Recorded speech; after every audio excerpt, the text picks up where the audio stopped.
BNP এখন একটা কৃত্রিম বিরোধ বা সংকট তৈরি করছে এবং তেল সংকটের কথা আপনারা সকলেই জানেন এবং জাতিকে এই দুর্যোগে টেনে এনেছে বিএনপি। ফলে বিএনপিকে এর দায়ভার এবং এর পরিণতি ভোগ করতে হবে এবং এর পরিণতি খুব সহজ হবে না। দেশের তেল সংকট, দেশের হাম দুর্যোগ আমরা কিভাবে সরকার বিরোধী দল একসাথে আমরা সহযোগিতাপূর্ণভাবে মোকাবেলা করব।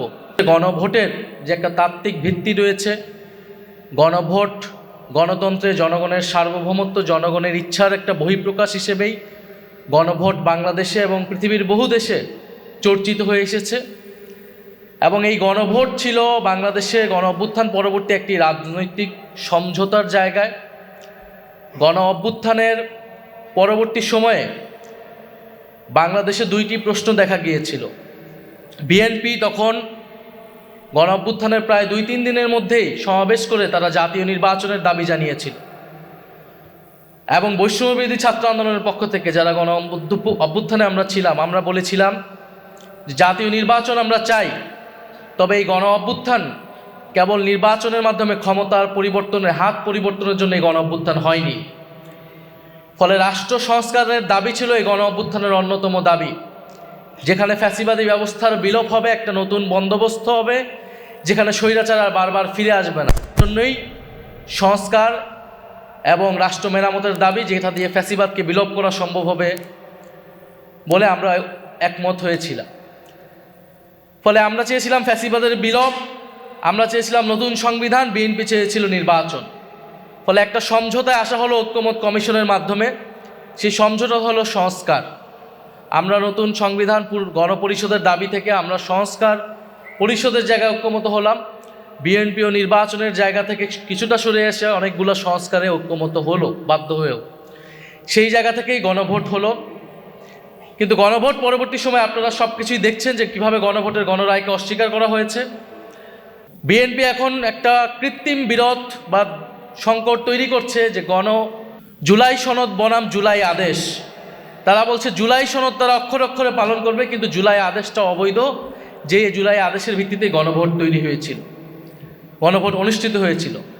ফলে তারা একটা বিরোধিতা তৈরি করছে, কারণ তারা জুলাই সনদকে তাদের নিজেদের দলীয় ইশতেহারে পরিণত করেছে এবং এই সংকট তৈরি করেছিল বলেই তখন গণভোটের প্রস্তাব এসেছিল এবং গণভোটের মাধ্যমে এটাও বলা হয়েছিল যে সংবিধান সংস্কার পরিষদ করা হবে, কারণ এই যে মৌলিক এগুলা সংবিধান সংশোধনের মাধ্যমে সম্ভব নয়।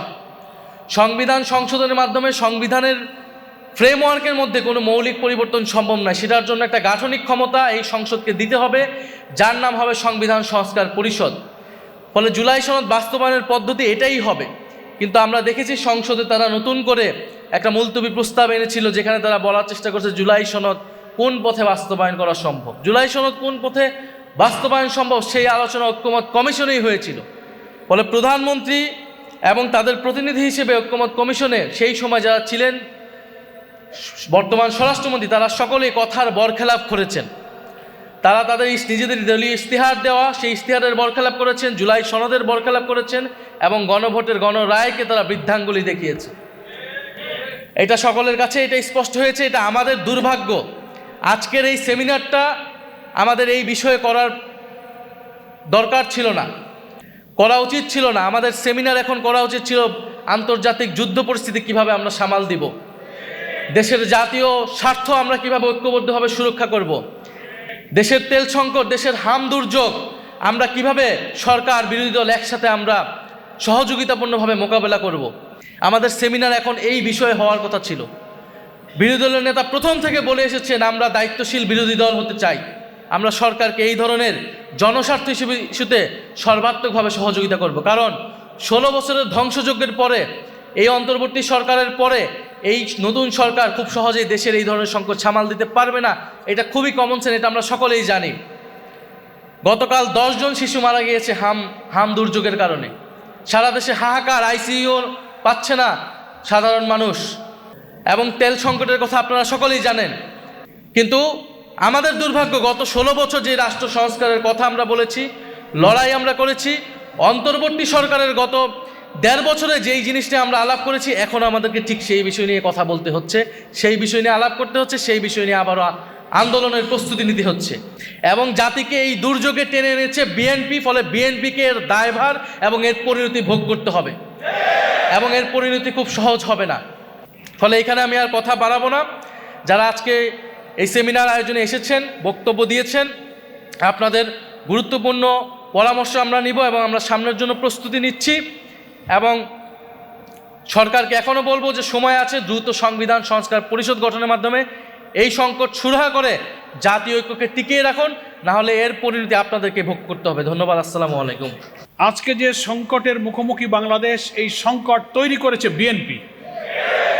বিএনপির তৈরি করার সংকটকে বিএনপিকেই সমাধান করতে হবে। পার্লামেন্টে যে সংকট, যে বিতর্ক, যে তর্ক, যে আলোচনা হওয়ার সুযোগ আছে, আপনারা আমাদের মাননীয় বিরোধী দলীয় নেতা, বিরোধী দলীয় চিফ হুইপ সহ সকল এমপিদের কণ্ঠকে রুদ্ধ করার চেষ্টা করছেন বাকশালী কায়দায়।